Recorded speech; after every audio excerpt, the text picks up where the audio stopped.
السلام عليكم ورحمة الله وبركاته. الحمد لله نحمده ونستعينه ونستغفره ونؤمن به ونتوكل عليه ونعوذ بالله من شرور أنفسنا ومن سيئات أعمالنا. من يهده الله فلا مضل له ومن يضلل فلا هادي له ونشهد أن لا إله إلا الله وحده لا شريك له ونشهد أن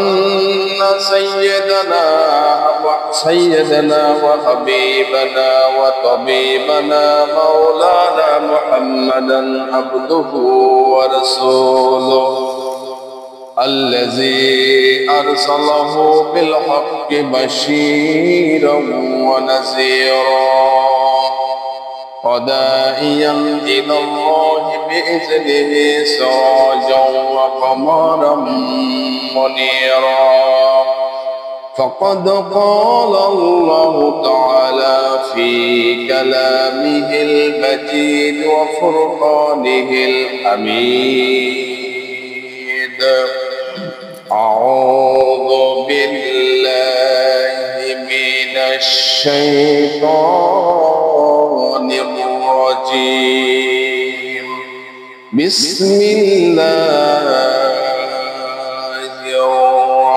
الرحمن الرحيم. إن الله وملائكته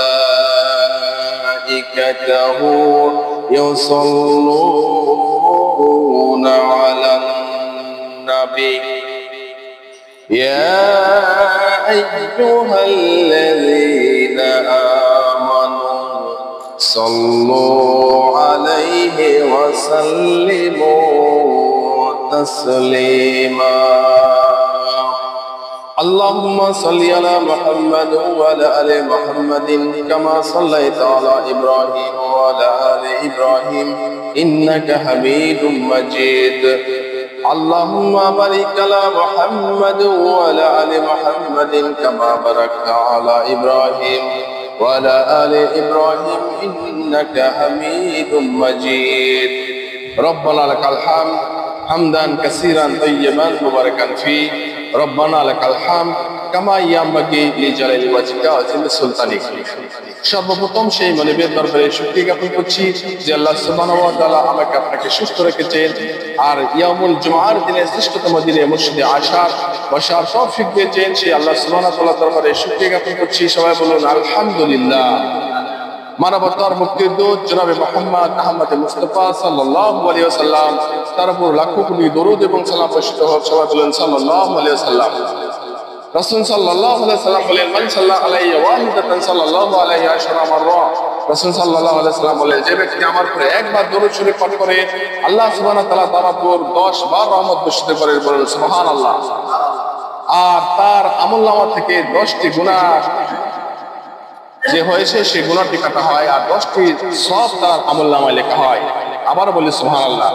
সম্মানিত শুধু আজকে জুমার দিন, শ্রেষ্ঠতম দিন।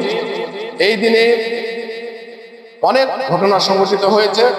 তো আজকে আলোচনার বিষয়বস্তু হচ্ছে যে মাতা পিতার মাধ্যমে আমরা আল্লাহ পাক আমাদেরকে এই ধরনীতে এনেছেন, মাতা পিতার প্রতি কিরকম দায়িত্ব রয়েছে। পবিত্র কোরআনুল কারিমে আল্লাহ পাক মাতা পিতার অধিকার সম্পর্কে, মাতা পিতার প্রতি কিরকম আমরা আচরণ করব সে সম্পর্কে আলোচনা করবো ইনশাআল্লাহ। আমার তৌফিক ইল্লা বিল্লাহ।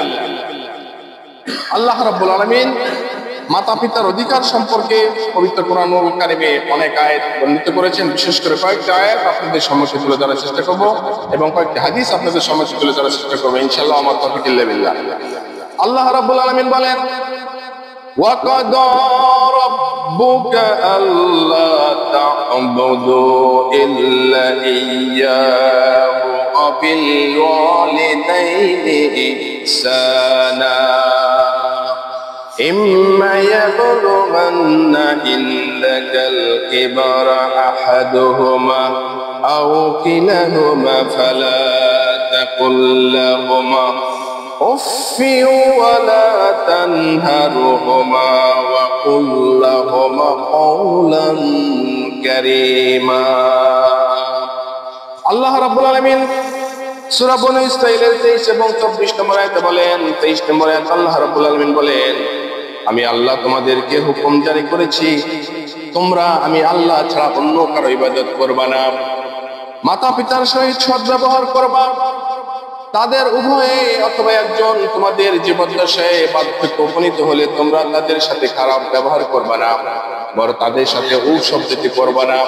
পরবর্তী আল্লাহ রাব্বুল আলামিন বলেন, পরবর্তী আয়াতে আল্লাহ রাব্বুল আলামিন বলেন, ওয়াকফিদ লাহুমা জানাহাজ যুল্লি মিনার রাহমাতি ওয়া কুর রাব্বিরহামহুমা কামা রাব্বায়ানি সগীরা। আল্লাহ রাব্বুল আলামিন আর বলেন, তাদের সহিত বিনয়ের বাহু অভিনবিত করবে, তাদের সহিত নম্রতার সাথে কথা বলবে, তাদের সহিত নরম নরম ব্যবহার করবে, আর বলবে, হে আমাদের প্রতিপালক, সকলে বলুন রব্বিরহামহুমা কামা রাব্বায়ানি সগীরা। আল্লাহ রাব্বুল আলামিন তার বান্দাদের শিখিয়ে দিচ্ছেন, একজন শিশু যেমন শৈশবকালে মাতা পিতার সহিত অত্যন্ত ভালো ব্যবহার পায়, সেরকম আদর যত্নে যেমন লালিত পালিত করে, আল্লাহ রাব্বুল আলামিন শিখিয়ে দিচ্ছেন, তোমরা আমার কাছে দোয়া করো, রব্বিরহামহুমা কামা রাব্বায়ানি সগীরা। অর্থাৎ আল্লাহ শিখিয়ে দিচ্ছেন, হে আমার প্রতিপালক, তাদের প্রতি দয়া করো যেভাবে শৈশবে তারা আমাদের প্রতি দয়া করেছিল। সুতরাং যে মা বাবার মাধ্যমে আমরা এই পৃথিবীতে এসেছি, সেই মা বাবার প্রতি আমরা কিরকম ব্যবহার করবো, এই আয়াতের মাধ্যমে সহজনীয়। যে মাতা পিতার মাধ্যমে আমরা এই পৃথিবীতে এসেছি, তাদের সাথে কিরকম ব্যবহার করব। যে মাতার কোলে আমরা, বিশেষ করে যখন আমরা ছোট ছিলাম, অনেক সময় আমরা মাতার কোলে প্রস্রাব করে দিয়েছি।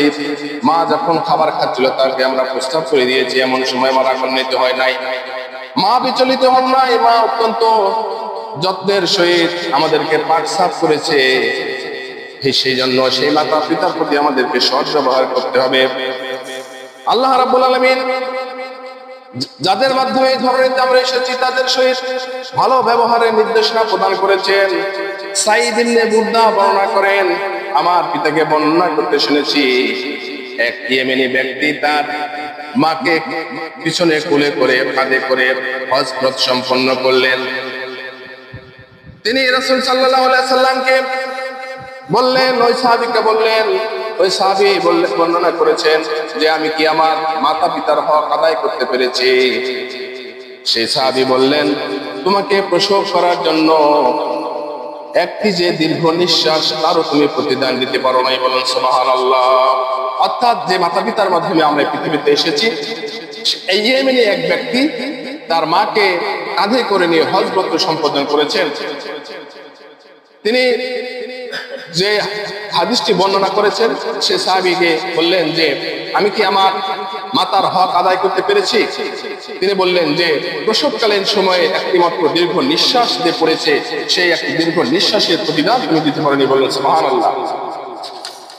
অপর একটি হাদিসে আবু হুরায়রা রাদিয়াল্লাহু থেকে বর্ণিত, রাসূল সাল্লাল্লাহু আলাইহি ওয়াসাল্লাম বলেন, আন আবি হুরায়রা রাদিয়াল্লাহু ক্বালা রাসূলুল্লাহ সাল্লাল্লাহু আলাইহি ওয়াসাল্লাম ফাকালা ইয়া রাসূলুল্লাহ মান আহাক্কুন নাসি বিহুসনি সাহাবাতি ক্বালা উম্মুকা ক্বালা সুম্মা মান ক্বালা সুম্মা উম্মুকা ক্বালা সুম্মা মান ক্বালা সুম্মা উম্মুকা ক্বালা সুম্মা মান ক্বালা সুম্মা আবুকা।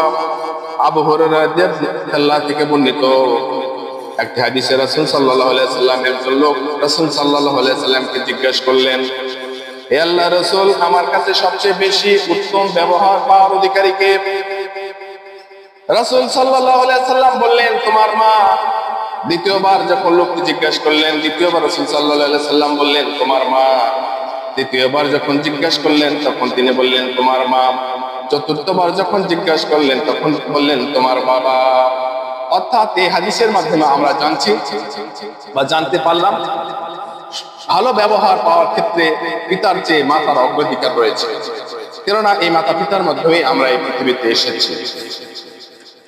আব্দুল্লাহ ইবনে মাসউদ রাদিয়াল্লাহু থেকে বর্ণিত একটা হাদিসে রাসূল সাল্লাল্লাহু আলাইহি ওয়াসাল্লামকে জিজ্ঞেস করা হলো, হে আল্লাহর রাসূল, কোন কাজটি আল্লাহর কাছে বেশি প্রিয়?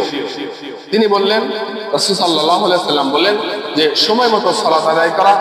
তারপর কোনটা? তারপর জিজ্ঞেস করলেন, রাসূল সাল্লাল্লাহু আলাইহি ওয়াসাল্লাম বললেন যে মাতা পিতার সহিত সৎ ব্যবহার করা। ইবনে আবি শাইবা মুআয ইবনে জাবাল রাদিয়াল্লাহু থেকে বর্ণিত, তাকে জিজ্ঞেস করা হয়েছিল সন্তানের উপর মাতা পিতার কি হক। তখন তিনি বললেন যে তোমাদের সমস্ত ধন সম্পত্তি যদি মাতা পিতাকে দিয়ে দাও, তারপরও তো তাদের হক আদায় করতে পারবে না। বলে সুবহানাল্লাহ। আমরা যখন আমরা ইনকাম করতে শুরু করেছি, আমরা যখন যুবক হয়েছি, আমরা যত ইনকাম করেছি, অর্থাৎ যত ধন সম্পত্তি রয়েছে, সব যদি আমরা তাদেরকে দিয়ে দিই, তাদেরও হক আদায় করা সম্ভব নয়। সম্মানিত শুধু আলোচনা করছিলাম মাতা পিতার অধিকার সম্পর্কে কোরআন এবং হাদিস থেকে আলোচনা। আবু দারদা রাদিয়াল্লাহু থেকে বর্ণিত একটি দীর্ঘ একটি হাদিস আমি শুধু অনুবাদ করছি। রাসূল সাল্লাল্লাহু আলাইহি ওয়াসাল্লাম আমাকে 9টি বিষয় উল্লেখ করেছেন। 1 নম্বর হচ্ছে, তোমাকে যদি কেটে টুকরো টুকরো করে ফেলা হয়, তাহলে তুমি আল্লাহর সাথে কাউকে শরীক করবে না। 2 নম্বর হচ্ছে, ইচ্ছাকৃতভাবে ফরজ সালাত আদায় থেকে বিরত থাকবে না। আর যে ব্যক্তি ইচ্ছাকৃতভাবে ফরজ সালাত আদায় করলো, সে কুফরি করলো হয়ে গেল, অর্থাৎ সে আল্লাহর জিম্মা থেকে মুক্ত হয়ে গেল। বলুন নাউযুবিল্লাহ। 3 নম্বর হচ্ছে, কখনো শরাব বা মদ পান করবে না।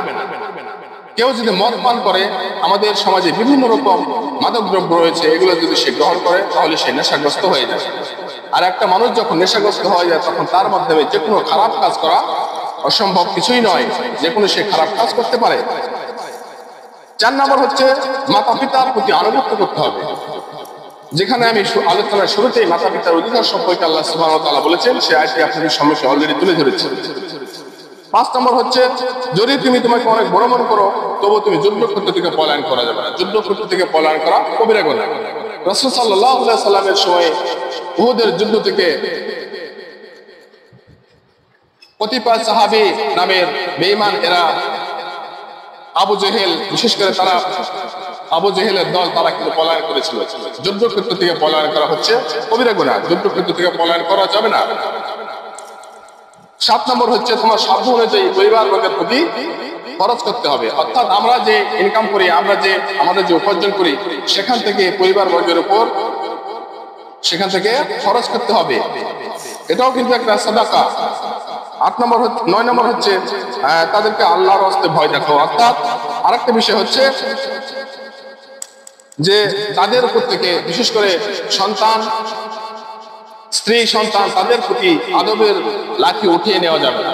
তাদের প্রতি সবসময় ওসিয়াতমূলক কথা বলতে হবে, তাদের সাথে ভালোভাবে ভালো উপদেশ দিতে হবে। আর আল্লাহ পাক নারী জাতিকে তৈরি করেছেন আদম আলাইহিস সালামের মেরুদণ্ডের বাঁকা হাত থেকে, এজন্য তাদের প্রতি বেশি কঠোরও হওয়া যাবে না, আবার একদম ছেড়ে দেওয়া যাবে না। অর্থাৎ সব ভালো কথার মাধ্যমে তাদেরকে ওসিয়ত করতে হবে, এবং তারা যাতে ইসলামের ছায়াতলে আসে।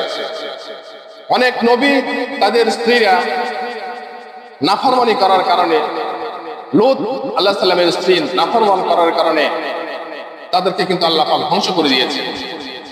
হযরত নূহ আলাইহিস সালামের পুত্র কেনান কিন্তু আল্লাহকে অস্বীকার করার কারণে নূহ আলাইহিস সালামের সময় বিরাট প্লাবন হয়েছিল। সেই প্লাবনে কিন্তু নূহ আলাইহিস সালাম বলেছিলেন, তুমি আমাদের নৌকায় আসো, আল্লাহ তুমি আনুগত্য করো, নৌকায় আসো। সে বলছে, না, আমি নৌকায় যাবো না, আমি পাহাড়ের উপরে সুউচ্চ জায়গায় থাকবো, আমার কিছুই হবে না। কিন্তু আল্লাহ পাক তাকে ডুবিয়ে মেরেছেন, অর্থাৎ জাহান্নামে পাঠিয়ে দিয়েছেন। বলুন নাউযুবিল্লাহ। নূহ আলাইহিস সালামের সময় আরো একটি ঘটনা ঘটেছে। এক বুড়ি আল্লাহর প্রতি ঈমান এনেছিল। সেই বুড়ি বলেছিল যে, যখন প্লাবনের হবে, তখন তুমি আমাকে নৌকা উঠিয়ে নিবা। নূহ আলাইহিস সালাম ভুলক্রমে, আল্লাহ পাকের এটি একটি নির্দেশনা, আল্লাহ পাকের হচ্ছে কারামাত, সেটি হচ্ছে নূহ আলাইহিস সালাম ওই বৃদ্ধা মহিলাকে কিন্তু নৌকা উঠাতে পারেননি। পরবর্তীতে দেখা গেছে যে সে তাকওয়াবান ছিল, আল্লাহ ভীরু ছিল। আল্লাহ পাক সেই নূহ আলাইহিস সালামের যে সময় যে প্লাবন হয়েছিল, সেই প্লাবন থেকে সেই বুড়িমাকে আল্লাহ পাক বাঁচিয়েছিলেন। সুবহানাল্লাহ।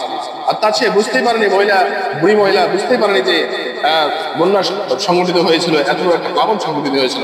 অর্থাৎ আল্লাহ পাকের ছায়াতলে, বিশেষ করে আল্লাহ পাক যে আমাদেরকে যে পরিপূর্ণ বিধান দিয়েছেন, ইসলাম দিয়েছেন, এই ইসলামের ছায়াতলে আসলে অনেক বিপদ আপদ থেকে আল্লাহ পাক কিন্তু আমাদেরকে হেফাজত করেন। অপর একটি হাদিসে আবু হুরায়রা রাদিয়াল্লাহু থেকে বর্ণিত অপর একটি হাদিসে রাসূল সাল্লাল্লাহু আলাইহি ওয়াসাল্লাম বলেন, তার নাক ধুলায় দূষিত হোক, তার নাক ধুলায় দূষিত হোক, তার নাক ধুলায় দূষিত হোক। তখন জিজ্ঞেস করা হলো, হে আল্লাহ রাসূল, কে সেই ব্যক্তি? রাসূল সাল্লাল্লাহু আলাইহি ওয়াসাল্লাম বলেন যে তার মাতা পিতাকে অথবা দুজনের একজনকে বৃদ্ধ অবস্থায় পেল অথবা তাদের শরীর ভালো ব্যবহার করে খেদমত করে সে জান্নাত ক্রয় করতে পারলো না, বলুন নাউযুবিল্লাহ। এই জন্য আমাদের আজকের এই আলোচনা থেকে শিক্ষা নিতে হবে, আমাদের যাদের মাতা পিতা বেঁচে আছেন তাদের সহিত আমরা অবশ্যই উত্তম ব্যবহার করব। তারা বয়বৃদ্ধ হয়ে গেছে, তারা ইনকাম করতে পারে না, তাদের একটা জিনিস খেতে মন চাইলেও তারা নিতে পারে না। এই জন্য আমাদেরকে বিষয়টি খেয়াল করতে হবে এবং তাদের সহিত খোঁজখবর রাখতে হবে। আমরা যেখানে থাকি না কেন তাদের সহিত অবশ্যই যোগাযোগ স্থাপন করে রাখতে হবে এবং কি কোনো কিছু প্রয়োজন হয় কিনা সে ব্যাপারে কিন্তু অবশ্যই আমাদেরকে সচেষ্ট হতে হবে। কেননা আমরা যে আলোচনা বিষয় থেকে জানলাম যে আমরা যদি আমাদের সারা জীবনে ইনকাম যদি তাদেরকে বিলিয়ে দিই তাহলে কিন্তু তাদের হক আদায় হবে না। আমরা এই ব্যাপারে আলোচনা বিস্তারিত করেছি। মহান আল্লাহ রাব্বুল আলামিন আমাকে আপনাকে সহ সকলকে যাদের মাতা পিতা বেঁচে আছে তাদের প্রতি যাতে আমরা ভালো ব্যবহার করতে পারি, উত্তম ব্যবহার করতে পারি, সেই দোয়াতে মহান আল্লাহ রাব্বুল আলামিন আমাকে আপনাকে সহ সকলকে সেই তৌফিক দান করুন মাতা পিতার প্রতি ভালো ব্যবহার করা, খেদমত করা। বারাকাল্লাহু লানা ওয়া লাকুম ফিল কুরআনিল আযীম ওয়া নাফা'না ওয়া ইয়্যাকুম বিল আয়াতি ওয়া যিকরিল হাকীম ইন্নাহু তাআলা জাওয়াদুন কারীমুল মানিকুল বারুর রাফুর রহিম।